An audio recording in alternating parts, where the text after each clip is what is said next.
Over 1 million people watched a wrestling show in movie theaters and arenas across the country. Not on TV, not on pay-per-view, but on closed-circuit screens. And the man who put it together said publicly that if it flopped, his entire company probably wouldn't have survived. That show was WrestleMania 1. Today, we're doing a full cinematic council tone review of the card for Combos and Kayfabe. You're going to understand exactly what was on that show, why Vince McMahon built it the way he did, and what it actually means for everything that came after. Joining me to break it all down, match by match, moment by moment, let's get into it. March 31st, 1985, Madison Square Garden, New York City. 19,121 people in the building. And then, simultaneously, over 1 million more watching on closed-circuit screens in theaters and arenas around the country. That number, 1 million, was the largest audience for a wrestling event on closed-circuit television in US history at that point, according to Wikipedia's documentation of the event. And just to be clear for anyone who might not know, closed-circuit television in 1985 is not what we think of as pay-per-view today. You couldn't watch this at home. Right, exactly. You had to physically go somewhere. They convinced movie theaters and arenas to broadcast the feed, and people bought tickets to those venues just to watch wrestling on a screen. That was the distribution model. And according to TJR Wrestling's review of the event, this wasn't on pay-per-view because that simply wasn't a common practice yet. So McMahon is essentially inventing a new distribution format for live entertainment at the same time he's trying to launch this franchise. That's a lot of plates spinning. And the stakes were real. According to TJR Wrestling, Vince McMahon has said many times that if this event failed, his company likely wouldn't have been around much longer. That's not hyperbole for the cameras. That was the actual financial reality of the moment. Okay, so before we get into the matches themselves, let's set the scene a little more. What was the competitive landscape that made McMahon feel like he needed to do something this drastic? So, according to Wikipedia, the WWF's main competition in the 1980s was Jim Crockett Promotions, and Crockett had been running Starrcade as a successful annual event since 1983. McMahon's response was to create WrestleMania as a counter-programming move, something bigger, louder, and more mainstream than anything Crockett was doing. And the way he went mainstream was through celebrity crossover, right? Completely. According to the Birth of WrestleMania piece from ROWorld.com, McMahon began cross-promoting with MTV, which aired 2 wrestling specials before the event. The first one was called The Brawl to End It All, which aired on July 23rd, 1984. That pipeline brought in a whole new audience who had never watched wrestling before. And then the celebrity guest list for WrestleMania 1 itself is it's a lot. It really is. According to Wikipedia, the celebrity guests included Muhammad Ali as a special enforcer, baseball player and manager Billy Martin as the ring announcer, and Liberace as the timekeeper. And then in the women's championship match, Cyndi Lauper was in Wendy Richter's corner, and Mr. T was in the main event as an actual competitor. Liberace as the timekeeper. I need a moment with that. It's a choice.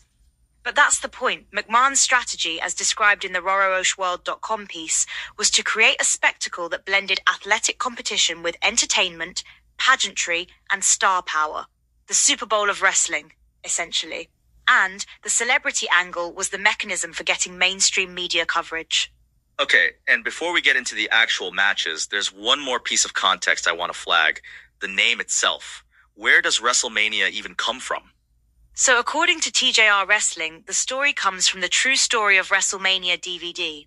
Ring announcer Howard Finkel came up with the name by referencing the Beatles craze, which was known as Beatlemania.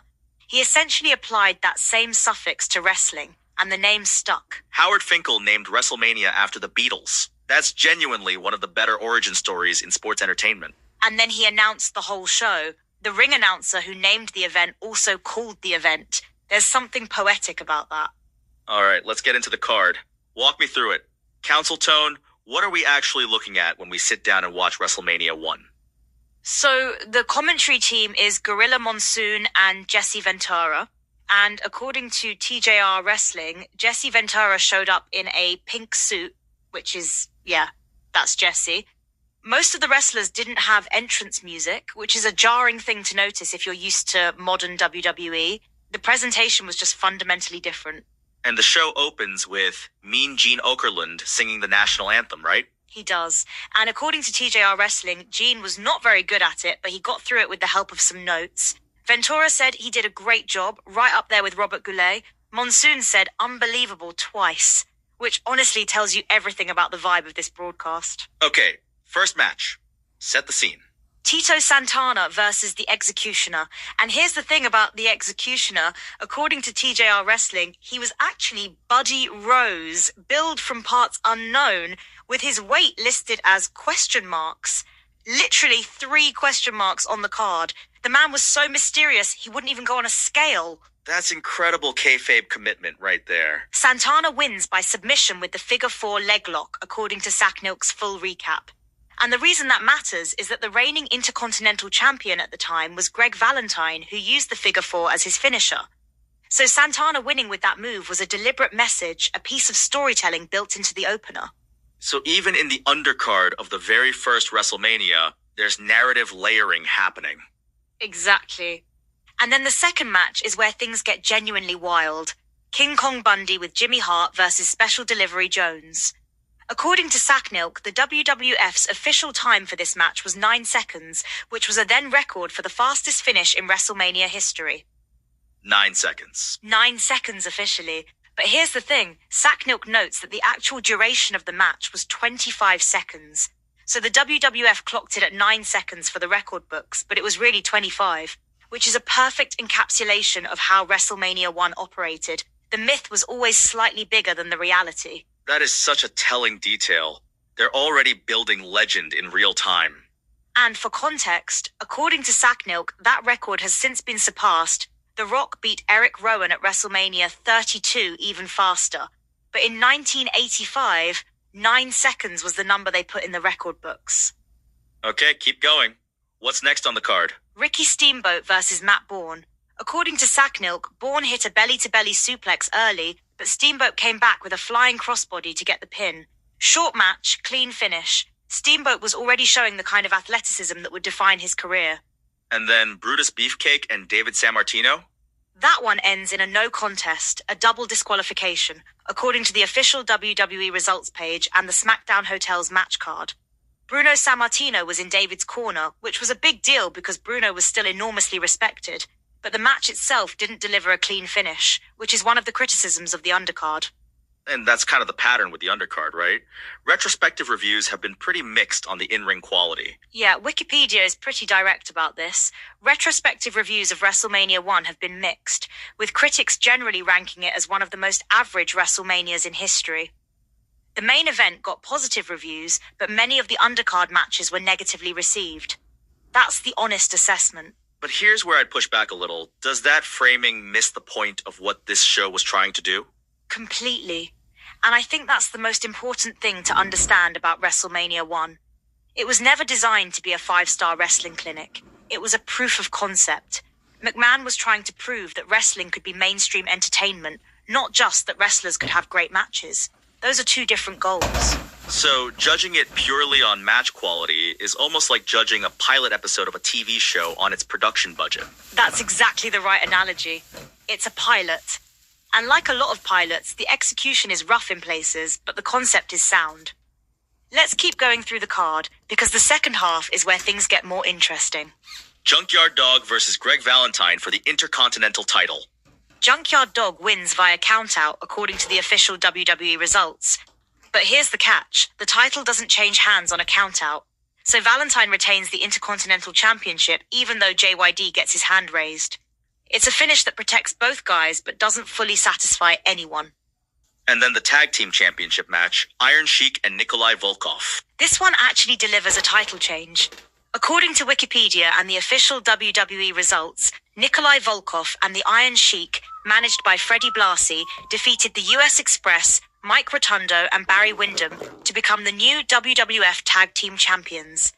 And the heat on this match was real because Volkov would open by singing the Soviet national anthem, which in 1985 was genuinely provocative to an American crowd. Cold War heel heat. That's a specific kind of heat that just doesn't exist anymore. It's a product of its moment in a way that's almost impossible to replicate. And then you get the Andre the Giant versus Big John Studd match, which is framed as the $15,000 Body Slam Challenge. According to the SmackDown Hotel's match card, the stipulation was that if Andre failed to body slam Studd, he would have to retire. Wait, Andre's career was on the line? That was the kayfabe stakes, yes. and Andre wins. He body slams Stud and wins the $15,000. According to the match card, Bobby Heenan was in Stud's corner. The crowd reaction to that slam was enormous because Andre was this mythological figure, and the idea that he might be forced to retire was genuinely alarming to fans. That's good storytelling. Even if the match itself wasn't technically complex, the emotional stakes were real. And that's the through line of the whole show. The emotional and narrative stakes are doing the heavy lifting that the in-ring work sometimes can't. Then you get the women's championship match, Wendy Richter with Cyndi Lauper defeating Leilani Kai with the fabulous Moolah to win the WWF Women's Championship, according to Wikipedia. And Cyndi Lauper being in Richter's corner is directly connected to that MTV cross-promotion strategy. Completely. Lauper was one of the biggest pop stars in the world in 1985. Her presence in that corner brought a legitimacy and a mainstream visibility to the women's division that it hadn't had before. According to the RoOWorld.com piece, celebrity involvement like this attracted non-wrestling fans to the event and generated enormous media buzz. Okay, main event time. Walk me through it. Hulk Hogan and Mr. T with Jimmy Snuka in their corner versus Roddy Piper and Paul Orndorff with Bob Orton in their corner. Muhammad Ali as the special enforcer, Pat Patterson as the special referee. According to Wikipedia, Hogan and Mr. T win via pinfall. And according to the RoOWorld.com piece, this main event drew massive attention and cemented the idea that wrestling could entertain beyond traditional audiences. The celebrity density in that main event is almost absurd. You've got a pop culture icon in Mr. T, a boxing legend in Muhammad Ali, and then Hogan and Piper, who were already the two biggest names in wrestling. And Piper was the perfect villain for that moment. He was genuinely disliked, genuinely charismatic, and he made Hogan look like the hero the show needed. The match itself earned generally positive reviews, which is more than you can say for most of the undercard. So when you step back and look at the full card, 9 matches, a 2-hour runtime according to the SmackDown Hotel, what's the council verdict? How do you actually rate this show? Here's the thing. If you rate it purely as a wrestling show, it's average at best. Wikipedia's retrospective assessment is pretty clear on that. But if you rate it as a cultural event, as a business decision, as a moment in history, it's one of the most important shows ever produced in this industry. And those are genuinely 2 different ratings for the same show. They are. And I think the honest council take is that you have to hold both simultaneously. The undercard was thin. Several matches didn't deliver clean finishes. Most wrestlers didn't even have entrance music. But the framework McMahon built that night, celebrity crossover, mainstream media integration, spectacle over pure work rate, that framework is still the operating model for WrestleMania 40 years later. According to EBSCO's research entry on WrestleMania, the event has set the stage for more than 40 annual follow-ups, 40 plus years of this franchise, all tracing back to that one night at MSG. And the EBSCO piece also describes WrestleMania as having played a crucial role in elevating WWE from a regional promotion to a global leader in sports entertainment. That transformation starts here. Not at WrestleMania 3, not at WrestleMania 10, here in 1985, with a show that critics would later call one of the most average in the franchise's history. There's something almost counterintuitive about that. The most historically significant WrestleMania is also one of the weakest on paper. That's exactly the tension at the heart of this show, and I think it's what makes it genuinely interesting to revisit. It's not great wrestling, but it's great television, it's great business, and it's a great story about what happens when someone bets everything on an idea that most people thought was crazy. And the theme song for the event, according to the SmackDown Hotel, was Easy Lover by Phil Collins. Which is, that's a choice that also tells you a lot about 1985. It really does. Everything about this show is a product of its specific cultural moment. The Cold War heel heat on Sheik and Volkov, the MTV crossover with Cyndi Lauper, Mr. T coming off the A-Team, none of it would land the same way in any other year. McMahon read the cultural moment perfectly. And that's actually a skill that gets underrated when people talk about this era. It wasn't just about having Hulk Hogan. It was about knowing exactly what to put around Hulk Hogan. Right. And the celebrity strategy wasn't random. According to the RoRoWorld.com piece, media coverage extended to magazines, TV shows, and talk shows, increasing public awareness of wrestling. That's a deliberate PR campaign built around the event. McMahon wasn't just booking a wrestling show, he was launching a media property. So here's what this really comes down to for the Combos and Kayfabe Council. You've got a show that is genuinely uneven as a wrestling card, mixed retrospective reviews, undercard matches that didn't land, a couple of non-finishes. But you also have a show that drew over 1 million viewers on closed-circuit TV, launched a franchise that's still running 40-plus years later, and fundamentally changed what professional wrestling could be as a business. And the way I'd frame the council verdict is this. WrestleMania 1 is not a show you watch for the matches. It's a show you watch to understand where everything came from. It's the origin document. And like most origin documents, it's rougher than what followed, but without it, nothing that followed exists. That's a clean way to put it. The pilot that greenlit the whole series. And pilots are almost never the best episode, but they're always the most important one. All right, final council motion. If someone is watching WrestleMania 1 for the first time right now, what's the one thing you want them to walk away understanding? Watch the crowd. Not the matches, the crowd. Podcasts. A wrestling pay-per-view held on a Monday night, broadcast simultaneously from 3 different cities across the country, with fans in each arena watching 2/3 of the show on giant screens like they were at a movie theater, and it still gets called one of the worst WrestleManias ever made.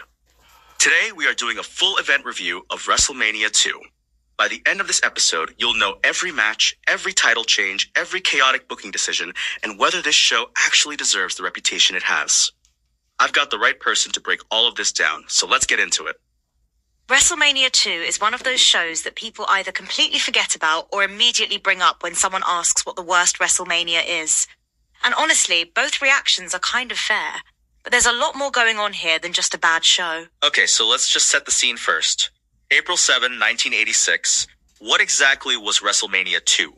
So, WrestleMania 2 took place on Monday, April 7th, 1986, and that Monday part is actually a little-known fact. According to Wikipedia, it's the only WrestleMania not held on a traditional Sunday until the 2-night WrestleMania 36 in 2020. And it didn't happen in one place. It happened across 3 venues simultaneously. 3 venues at the same time. Walk me through that. So you had the Nassau Veterans Memorial Coliseum in Uniondale, New York. That's Long Island. Then the Rosemont Horizon in Rosemont, Illinois, which is just outside Chicago. And then the Los Angeles Memorial Sports Arena in LA. Each venue got 4 matches. Each venue had its own main event. And the whole thing was broadcast back to back to back as one PPV. And the combined attendance was over 40,000 people, right? Exactly, 40,085 combined, according to the official records. Which sounds impressive until you realize each individual arena was only getting about 1/3 of that. And here's the part that really gets me. Fans in each arena only got 1 hour of live wrestling. The other 2 hours, they watched it on giant screens that were lowered down. Like a movie theater setup inside an arena. Wait, so you paid to go to WrestleMania and you watched most of it on a screen? That's exactly what happened. And as TJR Wrestling's John Canton put it in his review, it was a unique PPV concept that frankly didn't work out too well. Thankfully, it was an idea that wasn't repeated. So why did they even do it this way? What was the thinking? The Ringer did a deep dive on this for the 40th anniversary, and the argument is actually more interesting than you'd expect. The idea was to establish the WWF as a truly national company, not just a New York promotion, not just a regional thing. 3 cities, 3 time zones, 1 massive event. And according to the Ringer's Brad Baluchian, it may have actually worked in that sense, even if the show itself was rough. Huh. So the ambition was real, even if the execution was messy. Very messy. The Dar Wrestling Site's review noted there were several production blunders that remained in cuts released after the original broadcast. This was 1986. Pulling off a live 3-city broadcast was genuinely technically difficult, and it showed. Okay, before we get into the matches, I have to ask about the celebrity factor because this show was loaded. Oh, it was absolutely stacked with celebrities. Ray Charles opened the Long Island portion by singing America the Beautiful. And according to the Dar Wrestling Site review, despite an early production snafu, he pulled through for one of the best renditions you'll ever hear. That part actually worked. Ray Charles at WrestleMania. That's a sentence I was not expecting to say today. And then you had Susan St. James from the TV show Kate and Ally as a celebrity commentator alongside Vince McMahon for the Long Island portion. John Canton's review was pretty blunt about that. He called it a bad idea. Her commentary was not exactly adding a lot of insight. Okay, so let's actually get into the matches. Long Island goes first. What happened? So Long Island opens with Paul Orndorff versus Don Muraco, who was managed by Mr. Fuji. Orndorff is the babyface, Muraco is the heel, and the match ends in a double countout at 4 minutes and 10 seconds. The crowd immediately started chanting, and I'll be polite here, something that rhymes with bull. Vince McMahon on commentary acknowledged the fans did not like the outcome. A double countout in 4 minutes to open WrestleMania. That is rough. John Canton gave it a duddy rating and asked why you'd even book a double countout finish when the match is that short. And honestly, there's no good answer. The crowd was right to be upset. Okay, what's next on the Long Island card? Next up is the Intercontinental Championship, Randy Macho Man Savage defending against George the Animal Steele. And this one actually had a storyline. Savage was an arrogant heel who treated his manager Elizabeth poorly, and Steele was essentially in love with Elizabeth. So there was real heat there. Savage retained the title. That's actually a compelling dynamic for 1986. It was. And then Jake the Snake Roberts beat George Wells, and then the Long Island main event, a boxing match between Mr. T and Rowdy Roddy Piper. Mr. T had Joe Frazier in his corner, Piper had Cowboy Bob Orton, and Piper lost by disqualification in round 4. A boxing match ending in a DQ at WrestleMania as a main event. SES Scoops called it a disaster. And look, on paper the celebrity crossover made sense. Mr. T had been huge at WrestleMania 1 the year before. But a worked boxing match that ends in a disqualification as your main event for one of 3 venues, that's a tough sell. Okay, so Long Island was rough. Let's move to Chicago. What did the Rosemont Horizon get? Chicago opened with the Women's Championship, Fabulous Moolah defending against Velvet McIntyre. Moolah won. Then Corporal Kirchner beat Nikolai Volkov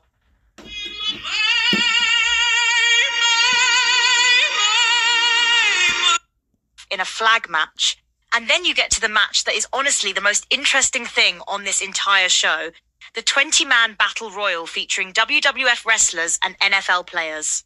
Okay, this is the one I've always been curious about. NFL players in a wrestling ring. So the NFL participants included William Refrigerator Perry from the Chicago Bears, Russ Francis from the San Francisco 49ers, Bill Fralick from the Atlanta Falcons, Harvey Martin from the Dallas Cowboys, Ernie Holmes from the Pittsburgh Steelers, and Jimbo Covert, also from the Bears. And on the wrestling side, you had Andre the Giant, Bret Hitman Hart, Jim the Anvil Neidhart, Big John Studd, Bruno Sammartino, the Iron Sheik, and others. And Andre the Giant won the whole thing. Andre won. And there's actually a really interesting backstory to how Andre ended up in that battle royal. The Ringer piece tells this story about Bret Hart sitting in a bar in Grand Rapids, Michigan in early 1985, listening to Jim the Anvil Neidhart talk football with Andre the Giant. Neidhart asked who were better conditioned athletes, football or soccer players. And Hart, knowing Andre had a soccer background, said something like, "All I know is you won't see a soccer player sitting on the sidelines with an oxygen mask over his face." Andre loved it, bought Hart a drink, and whatever tension they'd had before was gone. So, a bar joke in Michigan helped put together the WrestleMania 2 Battle Royal. According to The Ringer, that moment in a Michigan bar would help make the WrestleMania that we've all unfairly forgotten. It's one of those little behind-the-scenes things that makes wrestling history so fascinating. And Bret Hart at this point was basically a nobody on the card, right? Completely. The Ringer piece describes him as pulling poo-om duty. His spot was so low on the card that newspapers listed his bouts as plus one other match. He was in the Battle Royal, but he wasn't winning anything. It's wild to think about where he ended up. Okay, so Chicago's main event, the British Bulldogs versus the Dream Team for the tag team titles. This is genuinely the best match on the show. The British Bulldogs, Davey Boy Smith and the Dynamite Kid, beat Brutus Beefcake and Greg the Hammer Valentine, who were the Dream Team, to win the WWF Tag Team Championship. And they had Captain Lou Albano in their corner, and Ozzy Osbourne. Ozzy Osbourne was in the corner of the British Bulldogs at WrestleMania. Ozzy Osbourne was in the corner of the British Bulldogs at WrestleMania. 1986 was a different time. But the match itself was legitimately good. The Bulldogs were incredible workers, and this was a real title change, a real moment.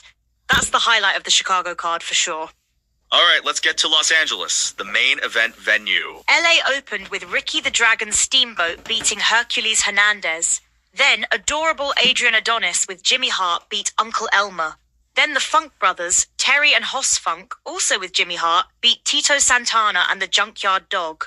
And then the main event of the entire show, Hulk Hogan defending the WWF World Heavyweight Championship against King Kong Bundy in a steel cage match. Hogan versus Bundy in a cage. How did that go? Hogan retained. Bobby the Brain Heenan was in Bundy's corner. And look, as a main event, it made sense. Hogan was the top star in the business. Bundy was a legitimate monster heel. And a steel cage match is always a spectacle. It was the right call for the main event slot. So when you look at the full card, 12 matches across 3 cities, what's your honest assessment? Honestly, the card is uneven in a way that's hard to defend. You've got a double count-out opener, a boxing match main event that ends in a DQ, and a lot of filler in between. Wikipedia notes it received generally poor reviews, with much of the criticism centered around the 3-city format. Many publications rank it among the worst WrestleMania events of all time, and that reputation is not entirely unfair. But you said earlier there's more to the story than just bad show. Right, and this is where it gets genuinely interesting. Conrad Thompson, who The Ringer describes as a wrestling podcast pioneer, put it this way: this is often positioned as the forgotten WrestleMania. But The Ringer's argument is that WrestleMania 2 actually positioned the WWF as the national wrestling company and finalized pro wrestling's mutation into sports entertainment. Sports entertainment. That's the phrase WWE still uses today. Exactly. And the argument is that WrestleMania 2, for all its flaws, did make money, the celebrity saturation did pay off in terms of mainstream attention, and it gave the company the confidence it needed to produce the spectacle that became WrestleMania 3 1 year later. WrestleMania 3 is considered one of the greatest events in wrestling history, and WrestleMania 2 is the stepping stone that made it possible. So it's sandwiched between WrestleMania 1 at Madison Square Garden and WrestleMania 3, which is considered the peak of the golden era. No wonder nobody talks about it. The Ringer literally calls it the forgotten WrestleMania. Forever sandwiched between 2 of the most iconic WrestleManias of all time. And that framing is accurate. But forgotten doesn't mean unimportant. Let me push back on something, though.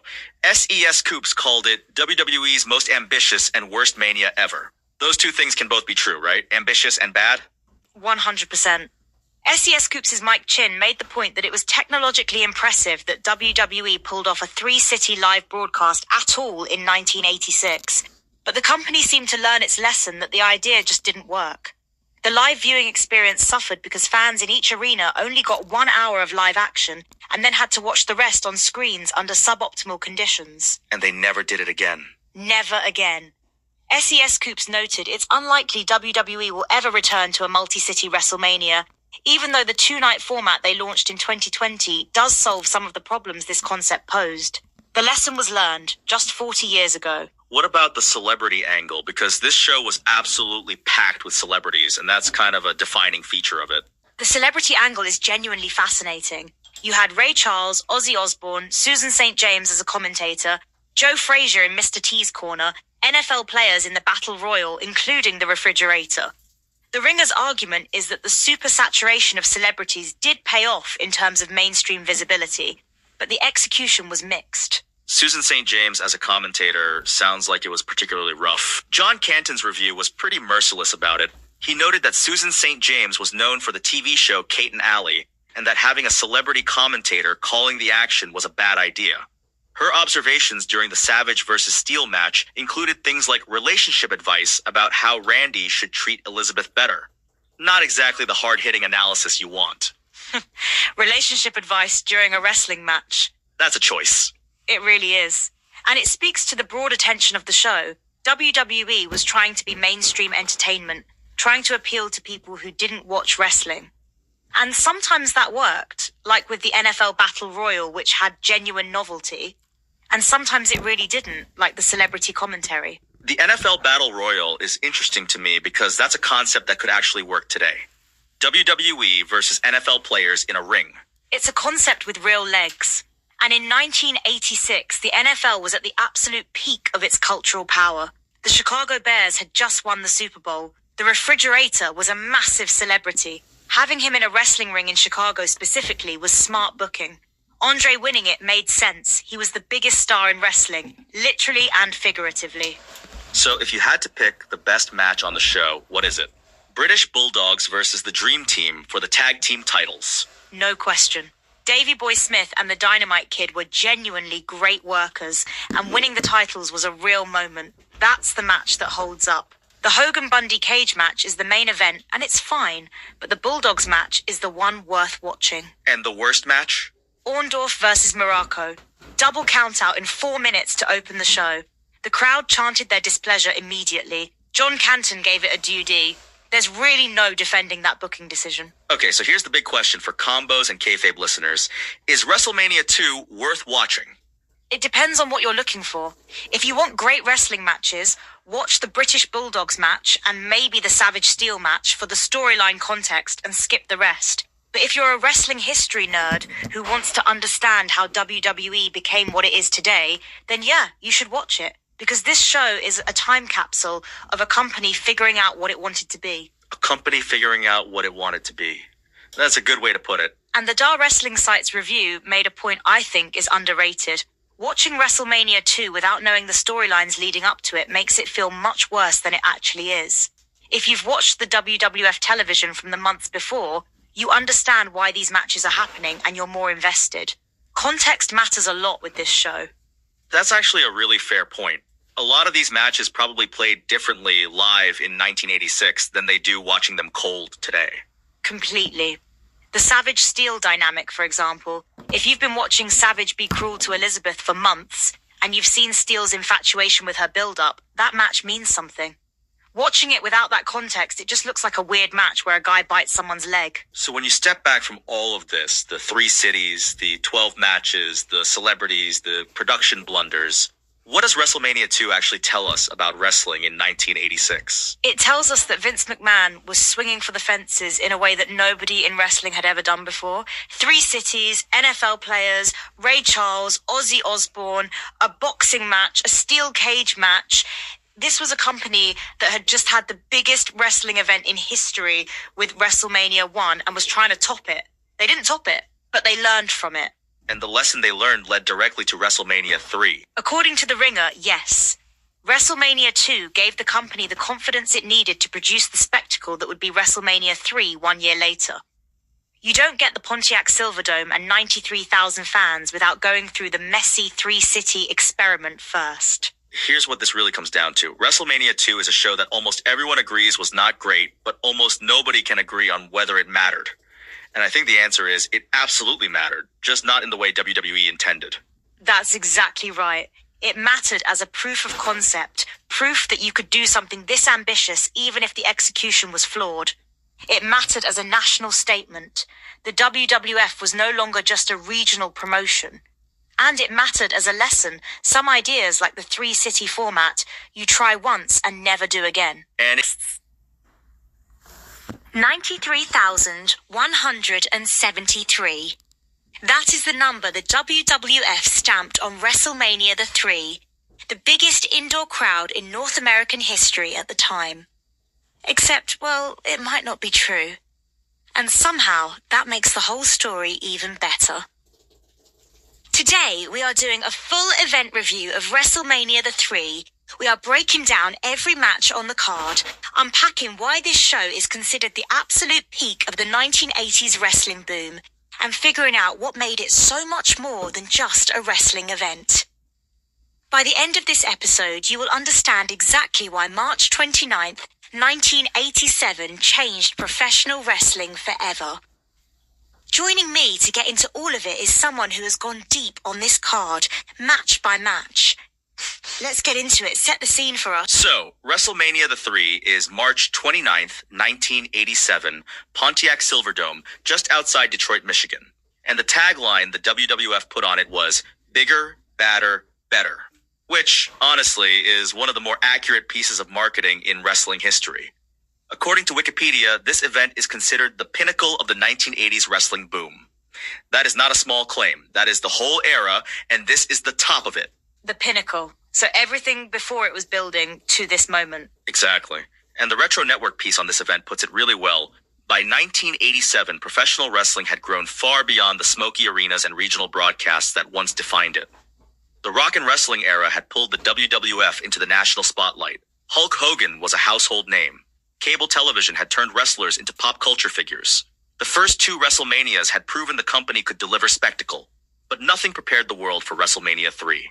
So what was the actual scale of this thing? Like financially, logistically, how big did it get? The numbers are genuinely staggering for 1987. According to Wikipedia, the WWF generated $1.6 million in ticket sales. Pay-per-view revenue was estimated at $10.3 million, which set a record for the time. And almost 1 million fans watched the event at 160 closed-circuit locations across North America. Pay-per-view was still a fairly new concept in 1987, so this was the WWF essentially proving the model worked at scale. 10.3 million in pay-per-view alone. That is wild for 1987. Right, and the Retro Network piece notes that tickets sold at a pace that stunned even the promoters. Closed-circuit venues filled across the country. Newspapers and television shows covered the event as if it were a major sporting championship. The WWF promoted it as the biggest event in wrestling history, and for once, the hype did not feel exaggerated. Okay, and then there is the attendance number itself, because this is where it gets interesting. The WWF claimed 93,173 fans. But that number has been questioned. Yeah, this is one of the great debates in wrestling history. According to Wikipedia, retrospective analyses of the event have determined the actual attendance to be around 78,000. The Silverdome held about 80,000 for NFL games. TJR Wrestling's John Canton points out that if you look at photos of the event, it was absolutely full, but whether there were 13,000 people sitting on the floor on top of that, he says he would question that. So the number might be inflated, but even the real number, 78,000, would still have been the largest indoor event in North America at the time. Exactly. And here is the thing. The record for the largest indoor event stood until January 27th, 1999, according to Wikipedia, when it was surpassed by a papal mass with Pope John Paul II at the TWA Dome in St. Louis, which drew 104,000. So WrestleMania 3 held that record for over a decade, real number or not. The attendance number itself became part of the mythology, which is kind of perfect for wrestling, right? The kayfabe extends to the crowd count. That is a really sharp way to put it. And it speaks to something bigger about this event. WrestleMania 3 was so good at selling the myth of itself that even the facts became part of the story. The Retro Network describes the Silverdome that night as a sea of humanity, with the ring sitting in the center of the massive dome, illuminated by bright lights that made it look like a stage built for giants. The long entrance aisle stretched out like a runway. Everything about the setting felt monumental. Okay, before we get to the main events, let's actually walk through the card. Because WrestleMania 3 had 12 matches. 12. That is a lot of wrestling. It is a full night. And the card is a real snapshot of what the WWF roster looked like in 1987. You open with the Can-Am Connection, Rick Martel, and Tom Zenk, defeating Cowboy Bob Orton and the Magnificent Morocco. According to the Sacknilk recap, it was a solid opener, the Can-Am Connection winning via pinfall after a perfectly executed crossbody. 2 stars out of 5, which is a fair rating for an opener. Okay, so a functional opener. What comes next? Billy Jack Haynes versus Hercules Hernandez, with Bobby the Brain Heenan in Hercules' corner. And this one ends in a double countout, per the official WWE results. Not exactly a satisfying finish, but it was a full Nelson Challenge match. Both guys were trying to lock in the same submission hold. It had a story to tell, even if the ending was flat. A double countout at WrestleMania. That is bold. It happens. Then you get the midget match, Hillbilly Jim, Little Beaver, and the Haiti Kid defeating King Kong Bundy, Lord Littlebrook, and Little Tokyo by disqualification when Bundy flattened Little Beaver. That is the official WWE result. It is what it is. A different era of wrestling entertainment. Very much a different era. What else is on this card? King Harley Race with Bobby Heenan and the Fabulous Moolah defeats Junkyard Dog in a Loser Bows match. Then the Dream Team, Brutus Beefcake and Greg the Hammer Valentine defeat the Rougeau brothers. And then you get to one of the more emotionally resonant matches on the card, Roddy Piper versus Adrian Adonis in a hair versus hair match. Hair versus hair, so whoever loses gets their head shaved. Right.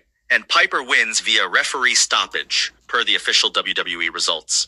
This was also Piper's retirement match at the time. He was stepping away from full-time wrestling. So there was real emotional weight to it. The crowd was invested. TJR Wrestling actually makes a point about the crowd at this show, that they were popping for everything, even undercard matches, that the Michigan crowd helped the quality of the show. That is such an important detail. A hot crowd elevates everything. When 78,000 people are genuinely into what they are watching, even a mid-card match feels like a big deal. And WrestleMania 3 had that energy throughout. Okay, keep going through the card. So after Piper Adonis, you get the Hart Foundation and Dangerous Danny Davis defeating the British Bulldogs and Tito Santana. This is notable because it features a young Bret, the Hitman Hart, and Jim Neidhart. Then Butch Reed defeats Coco Beware. And then, this is where the show shifts into a completely different gear. You get Ricky Steamboat versus Randy Savage for the Intercontinental Championship. Okay, this is the one. This is the match that wrestling people talk about when they talk about WrestleMania 3. And they are right to. According to Wikipedia, the bout for the Intercontinental Championship between Ricky Steamboat and Randy Savage has gained critical acclaim, with many highlighting it as one of the greatest wrestling matches of all time. That is not hyperbole. That is the consensus of wrestling historians and critics across decades. What made it so special? Because on paper, it is not the main event. It is not the biggest name match on the card. That is exactly the point. The Retro Network describes it as a match that blended athleticism, drama, and precision in a way that felt ahead of its time. Steamboat had George the Animal Steele in his corner. Savage had Miss Elizabeth. The storytelling was layered, and Steamboat wins the Intercontinental title by pinfall. It is a match where the in-ring work carries everything. No gimmicks needed. So the main event is the spectacle, but Steamboat Savage is the craft. Two completely different things happening on the same card. Exactly. And that is what makes WrestleMania 3 such a complete show. You get the emotional storytelling of Piper's retirement match, you get the pure technical artistry of Steamboat Savage, and then you get the mythological collision of the main event. It covers every register. Before we get to Hogan Andre, there are still a couple of matches on the card. What happens after Steamboat Savage? Honky Tonk Man defeats Jake the Snake Roberts, with Alice Cooper in Jake's corner, which is a fun detail. Then Nikolai Volkov and the Iron Sheik defeat the Killer Bees by disqualification. And then you are at the main event. Hulk Hogan defending the WWF World Heavyweight Championship against Andre the Giant. Okay, so let's talk about the build to this match, because the storyline going into WrestleMania 3 is genuinely one of the best in wrestling history. It really is. And the Retro Network piece lays it out beautifully. Hogan and Andre had been friends. Andre was a beloved babyface, the undefeated giant who had spent years as a beloved attraction. Their friendship was part of WWF lore, and then Andre aligned himself with Bobby Heenan and challenged Hogan for the title. According to TJR Wrestling, the jealousy led to Andre turning heel during an episode of Piper's Pit, where he ripped off Hogan's shirts and cross, causing blood to stream down his chest. Wait, the blood was not planned? According to TJR Wrestling, the blood part was not part of the plan, but it sure looked good. That is the quote. And that is wrestling. Sometimes the unscripted moment becomes the defining image. So you have Hogan, the champion for about 3 years at that point, against Andre, who had been undefeated for 15 years. That is the setup. 15 years undefeated, or so they said, as TJR Wrestling notes. And Gorilla Monsoon, the commentator, described it as the irresistible force meeting the immovable object. That phrase became the defining line for the match. It captures exactly what the story was. Two forces that should not be able to coexist in the same ring. And the match itself, how did it actually go? Hogan retains the title by pinfall. That is the official result per WWE. And the moment that defined the match was Hogan body slamming Andre, which the Retro Network calls the slam heard around the world. Slamming a man of Andre's size was considered physically impossible. When Hogan did it, the crowd reaction was unlike anything wrestling had seen. And the Everything 80s podcast on Spotify makes an interesting point about this, that even up to the day of the event, it was still up in the air as to who would win. Would Andre pass the torch? Would Hogan actually pull it off? That uncertainty is what made it work. The Retro Network says the build was simple, dramatic, and perfect. Hogan was the hero fighting for pride. Andre was the giant who had never been beaten. The match felt like a collision of eras. And TJR Wrestling makes the case that you can argue no match before or since was as big of a draw as Hogan versus Andre at WrestleMania 3. No match before or since. That is a massive claim. It is, and it is worth sitting with. Because the match itself, Wikipedia notes, it received criticism for its overall quality. It was not a technical masterpiece. Andre was physically limited by that point. But the emotional stakes, the crowd reaction, the cultural weight of the moment, that is what made it iconic. The match did not need to be great. It needed to be historic. And it was. That is a really interesting distinction. The match versus the moment. They are not always the same thing. Exactly. And that is what WrestleMania 3 understood better than almost any event before it. You needed both. You needed Steamboat Savage to be a great match, and you needed Hogan Andre to be a great moment. The card was built to deliver both. And it did. Let's talk about the commentary team for a second, because the SmackDown Hotel lists it, and it is quite a lineup. Gorilla Monsoon, Jesse the Body Ventura, Bob Uecker, and Bobby the Brain Heenan on commentary. Bob Uecker, the baseball announcer and actor, was a guest commentator. That is another example of the WWF pulling from mainstream entertainment to elevate the event. This was not just a wrestling show, it was a production. And the theme song, Aretha Franklin's Who's Zoomin' Who, opened the show. According to the Sacknilk recap, it set the tone for the evening. That is a significant cultural detail. It really is. You are opening a wrestling event with Aretha Franklin. That tells you everything about where the WWF thought they were positioning themselves in 1987. This was not a niche product anymore. This was mainstream American entertainment. The Sacknilk recap actually calls WrestleMania 3 a pop culture phenomenon. Not just a wrestling event, a pop culture phenomenon. And TJR Wrestling's John Canton goes even further. He says, in his opinion, WrestleMania 3 is the most important show in the history of the company. You can make the argument for WrestleMania 1 as the starting point, but WrestleMania 3 is where Vince McMahon's company became bigger than ever. The most important show in company history, and the company is now WWE, one of the biggest entertainment brands in the world, so that is saying something. It is. And the My World podcast with Jeff Jarrett, which covered 1987 in depth, frames it as the moment that also effectively ended the territory system. WrestleMania 3 was so dominant that it signaled the WWF had won the national expansion. The territories could not compete with this. So it was not just the biggest show, it was the show that changed the structure of the entire industry. That is the argument. And when you look at the numbers, 10.3 million in pay-per-view revenue, 1 million fans at closed-circuit locations, a crowd that may or may not have been 93,000, but was definitely enormous, you understand why. This was proof of concept at a scale nobody had attempted before.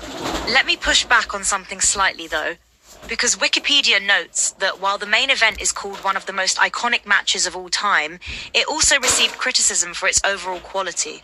So is WrestleMania 3 actually a great show, or is it a great moment? That is the right question to ask. And I think the honest answer is, it is both, but unevenly. The undercard has some flat matches. The double countout in Haynes Hercules is unsatisfying. Some of the mid-card is filler, but Steamboat Savage is legitimately one of the greatest matches ever put together. And the main event, whatever its in-ring limitations, is one of the most important moments in wrestling history. So the show is great because of its peaks, not its consistency. Which is actually how a lot of the best WrestleManias work. You remember the peaks. Exactly. And TJR Wrestling makes the point that the crowd was popping for everything, even the undercard. So in the building, on that night, it all felt elevated. The atmosphere did a lot of the heavy lifting for the weaker matches. There is something to be said for that. A great crowd can make a mediocre match feel special, and a bad crowd can make a great match feel flat. 100%.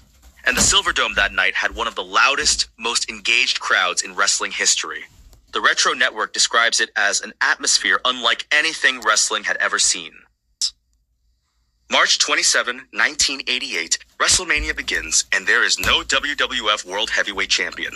Not because someone got injured, not because of a scheduling conflict. The title was literally stripped, bought, handed off, and declared vacant in one of the wildest angles the WWF ever ran.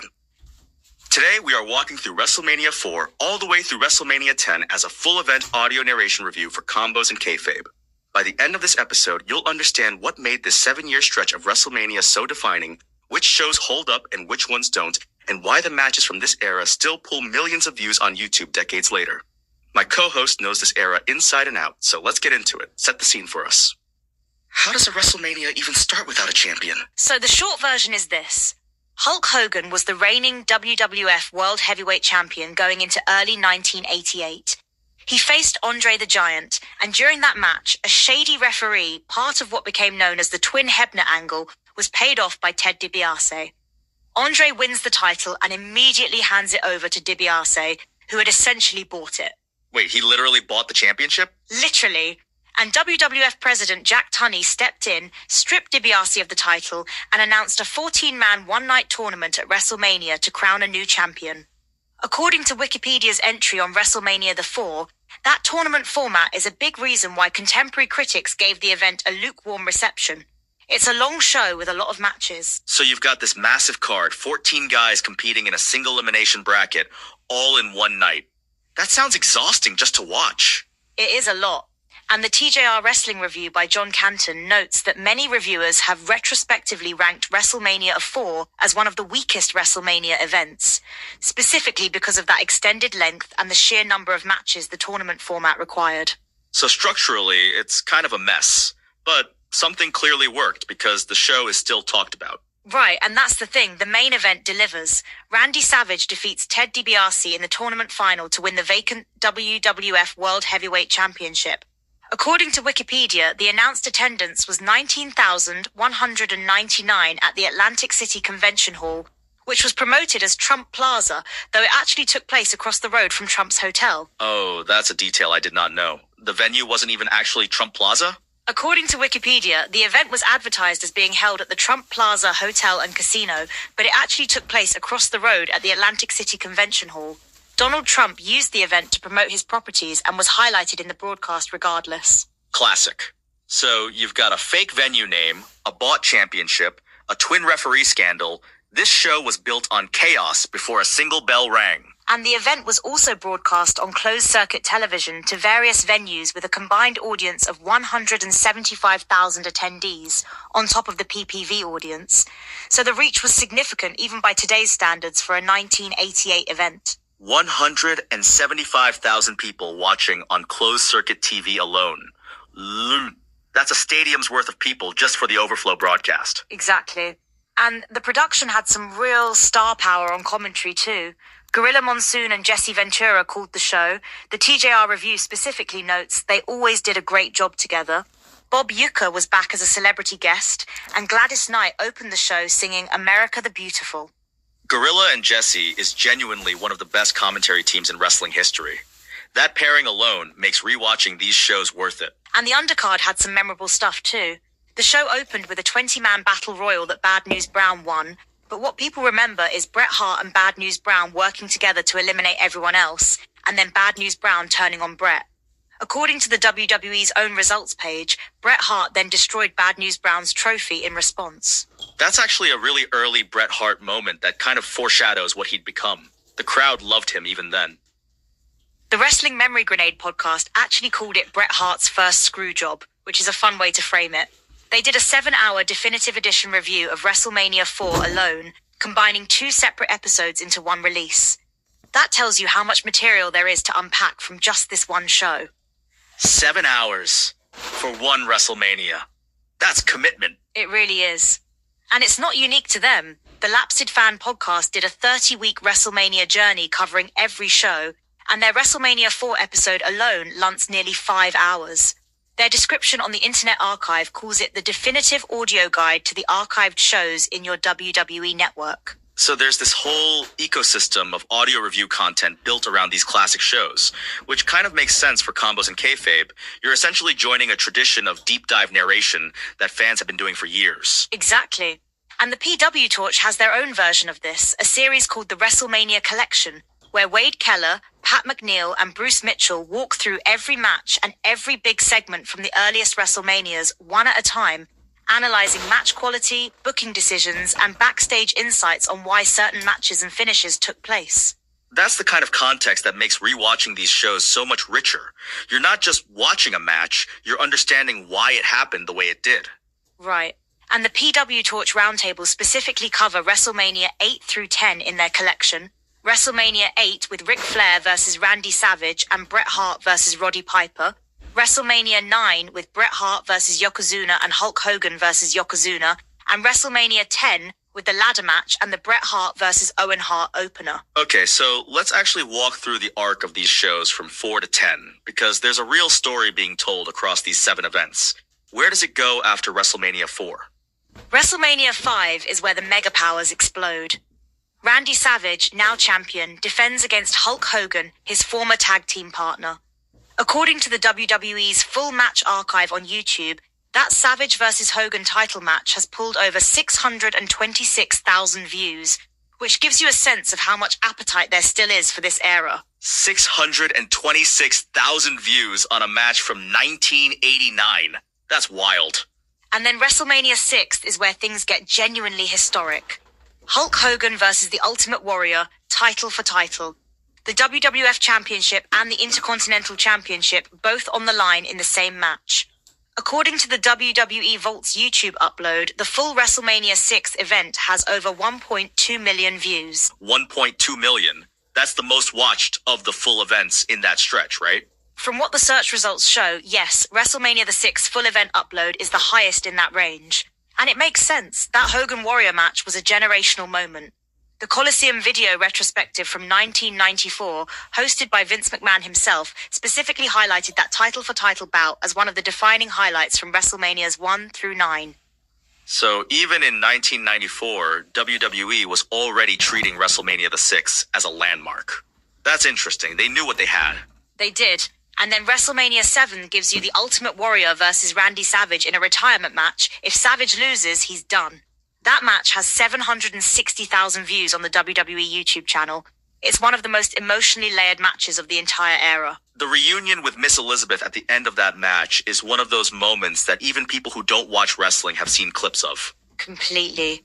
And then WrestleMania the 8th in 1992, you get Ric Flair versus Randy Savage for the WWF title and Bret Hart versus Roddy Piper for the Intercontinental Championship.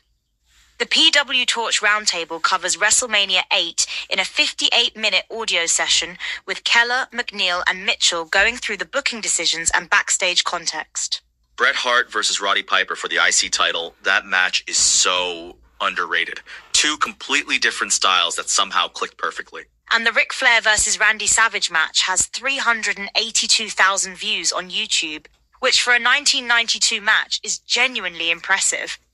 These numbers matter because they tell you which matches from this era have maintained cultural relevance versus which ones have faded. That's actually a really useful lens for audio narration reviews. You can use the view counts as a rough guide to where the audience's interest is concentrated.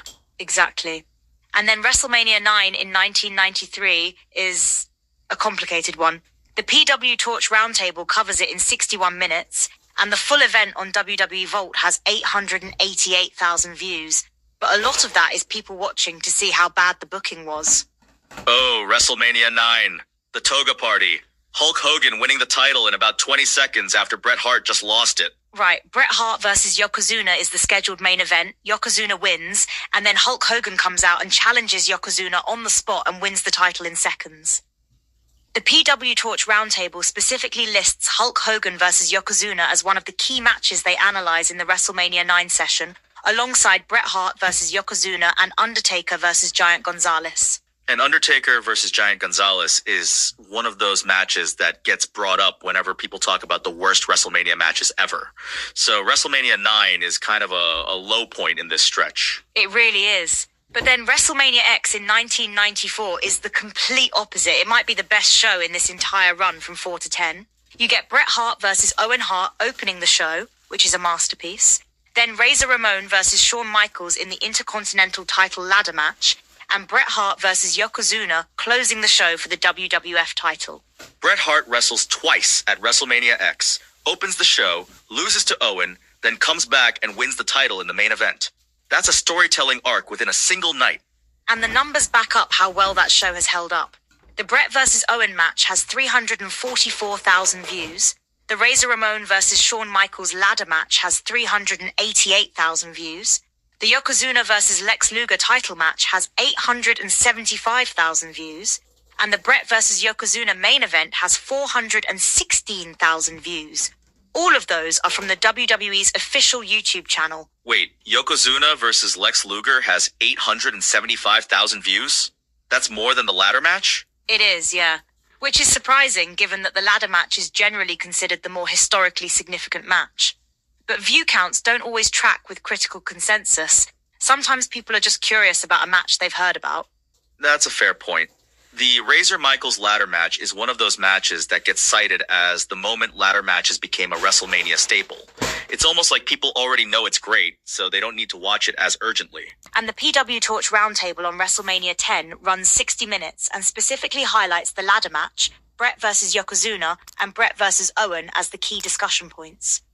That's the kind of analytical framework that makes audio narration reviews so valuable. You're not just describing what happened, you're contextualizing why it mattered. So when you think about doing this kind of full event audio narration for Combos and Kayfabe, what's the approach? Are you going match by match, or is it more thematic? The best audio reviews tend to do both. The PW Torch collection walks through every match and every big segment, but they're also asking bigger questions. Did Vince McMahon's lineup click with the public? Was it considered a disappointment? What were the backstage dynamics driving the booking decisions? That's what separates a narration from just a play-by-play. And that's where the celebrity appearances come in too, right? The PW Torch description specifically mentions that every celebrity appearance is discussed, from Mr. T to Donald Trump to Mike Tyson. Exactly. And in this stretch from 4 to 10, you've got Bob Uecker at WrestleMania 4 and 5, Robin Leach presenting the championship belt at WrestleMania 4, Vanna White as a guest at WrestleMania 4, the Wrestling Memory Grenade review literally refers to her as woman person, which is a very funny bit. Vanna White as women person. That's the kind of detail that makes audio reviews so entertaining. You're getting the commentary on top of the commentary. And that's what the Wrestling Memory Grenade episode does really well. They're pulling actual sound bites from the event, reacting to them in real time, and bringing in guests who were actually at WrestleMania 4 in person. One of their guests, Jamie Ward, was there live and talks about the experience of being in that building. That's a really humanizing element. You've got someone who was 7 years old watching this at home, like John Canton from TJR Wrestling describes in his review, and then you've got someone who was actually in the arena. Those two perspectives together give you the full picture. And Canton's review is interesting because he's explicit about the emotional stakes he had as a kid. He wanted Randy Savage to win the title. That kind of personal investment is what makes wrestling different from other sports entertainment. The outcomes were predetermined, but the emotional response was completely real. That's actually a really interesting tension at the heart of kayfabe itself. The whole concept of kayfabe is maintaining the fiction that wrestling is a legitimate competition, but the emotional response it generates is completely genuine. Right. And that's why audio narration reviews of these classic shows work so well. You're not just recapping results, you're excavating the emotional architecture of the storytelling. Why did this match land? Why did this booking decision feel wrong? What was the crowd responding to? And the crowd at WrestleMania 4 was apparently very loud at the beginning, according to the TJR review. Which makes sense. You've got a vacant title, a 14-man tournament, and no one knows who's walking out as champion. The uncertainty is the hook. And that's what makes WrestleMania 4 such a fascinating starting point for this kind of review series. It's the show that broke the formula. No champion at the start, Hulk Hogan not in the main event for the first time, a tournament structure that had never been done at WrestleMania before. And it's also the show that launched Randy Savage as the top guy. He goes from being Hogan's tag partner to being the WWF champion in one night. Which then sets up the entire WrestleMania the 5th story, the Mega Powers exploding. Savage as champion, Hogan as challenger, Miss Elizabeth caught in the middle. That's a full year of storytelling that flows directly out of WrestleMania 4's result. So the shows from 4 to 10 aren't just standalone events, they're chapters in a longer story. The booking decisions at one WrestleMania are setting up the next one. Exactly. And that's what the PW Torch roundtables are really analyzing, the connective tissue between these shows. Wade Keller and his team are asking whether Vince McMahon's lineup clicked with the public, whether the booking decisions made sense in context, what the backstage dynamics were driving the creative choices. And for Combos and kayfabe specifically, that's the kind of depth that makes a full event audio narration worth doing. You're not just saying this match happened and this person won, you're asking why it happened and what it meant. And the Coliseum video retrospective from 1994, hosted by Vince McMahon himself, is actually a useful reference point here. It covered highlights from WrestleManias 1 through 9, and the matches it chose to highlight tell you what WWE considered the defining moments of that era. Hogan versus Andre from the 3rd, Savage versus DiBiase from 4, Hogan versus Warrior from the 6th, Flair versus Savage from 8th, Yokozuna versus Brett from I-9th. So WWE's own internal canon of what mattered from this era is actually a useful guide for what to prioritize in an audio narration review. It is, though you'd also want to push back on it, because the Coliseum retrospective doesn't include the Brett vs. Owen match from WrestleMania X, which happened after it was produced, and that match is arguably the best pure wrestling match in this entire stretch, from 4 to 10. That's a fair counterpoint. The official retrospective has a blind spot because it was made before WrestleMania X happened. Which is another argument for doing this kind of audio narration now. You have the full picture that no one had in 1994. And there's also a reviewer on Letterboxd who noted something funny about the 1994 Coliseum retrospective. Randy Savage is on commentary saying he's never been in the ring with someone like Yokozuna, when he had literally been in the ring with Yokozuna at the Royal Rumble 2 months earlier. That kind of kayfabe inconsistency is exactly the stuff that makes these reviews entertaining. That is genuinely funny. Kayfabe breaking down in real time on a kayfabe-maintaining retrospective video. It's the kind of detail that a good audio narration catches and calls out. And that's what separates a great review from a mediocre one.